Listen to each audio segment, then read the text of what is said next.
जगह जगह लोगों में आज सोशल मीडिया के द्वारा बहुत सी चर्चाएं आप सुनते हैं, बहुत से विचार सुनते हैं और बहुत से हमारे धर्मशास्त्र ऐसे हैं जहाँ कुछ ऐसी बातें लिख दी गई, कह दी गई, जो आज लोग सोशल मीडिया के माध्यम से सुन कर के उस पर सवाल करते हैं।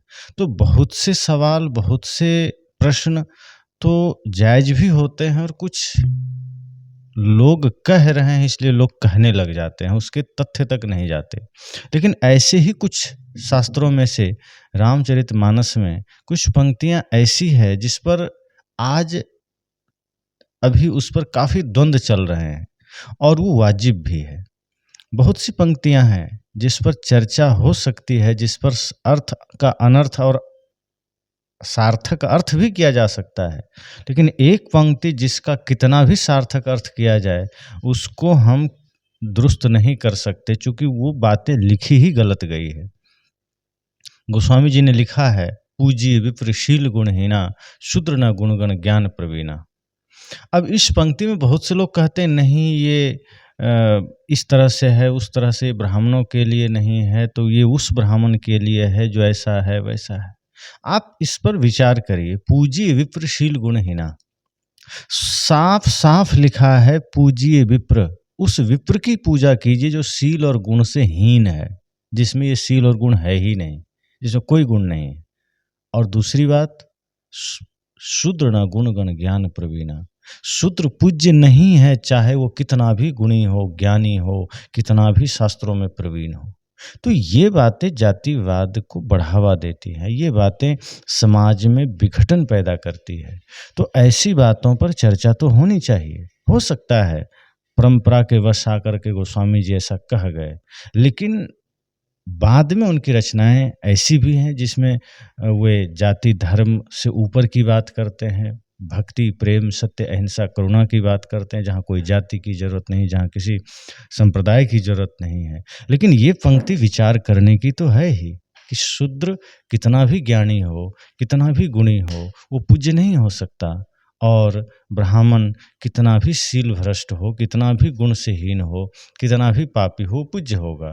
तो ऐसा नहीं हो सकता। व्यक्ति कर्म से बड़ा होता है, व्यक्ति अपने ज्ञान से बड़ा होता है व्यक्ति अपने आचरण से बड़ा होता है। यदि जाति मात्र से कोई बड़ा होता तो रावण भी तो ब्राह्मण कुल में जन्म लिया था, लेकिन इतना भ्रष्ट, इतना पापी, इतना आतताई था कि राम जी के हाथों मारा गया।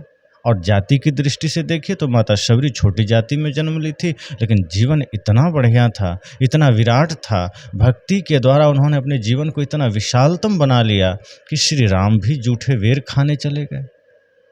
तो जाति से कोई बड़ा नहीं होता। और यदि ऐसी बातें, जातिवाद को समर्थन देने वाली बातें शास्त्रों में है, तो उसको तो साइड करना ही पड़ेगा। वे बातें, वे मानवतावादी बातें जो जन जन को जोड़ सके, जो मानवता को जोड़ सके, बल्कि जो संपूर्ण सृष्टि को जोड़ सके, वो आवश्यक है। और वो बातें आपको ज़्यादातर महात्मा बुद्ध में या फिर संपूर्ण रूप से संत सम्राट सदगुरु कबीर साहब की वाणियों में मिलेगा। अन्य संत हुए हैं जिनकी वाणियों में बातें हैं, लेकिन अधिकांश कहीं किसी परंपरा का समर्थक पाए जाएंगे, कहीं किसी जाति के समर्थक पाए जाएंगे, कहीं किसी समाज के समर्थक पाए जाएंगे। संत सम्राट सदगुरु कबीर वो महानतम संत हैं जो पूर्ण निष्पक्ष हैं, जो न किसी समाज के समर्थक, न जाति के समर्थक, वो सिर्फ मानवता के समर्थक हैं, वो प्राणी मात्र के समर्थक हैं। एक सज्जन ने पूछा है कि सदगुरु कबीर को बहुत से लोग भगवान मानते हैं, तो इस पर मेरी क्या राय है। अपने आराध्य के प्रति आस्था होना स्वाभाविक है, और उस नाते जैसे कि माता पिता गुरु ही भगवान है, इस भाव में अगर कोई कहता है तो कोई दिक्कत नहीं।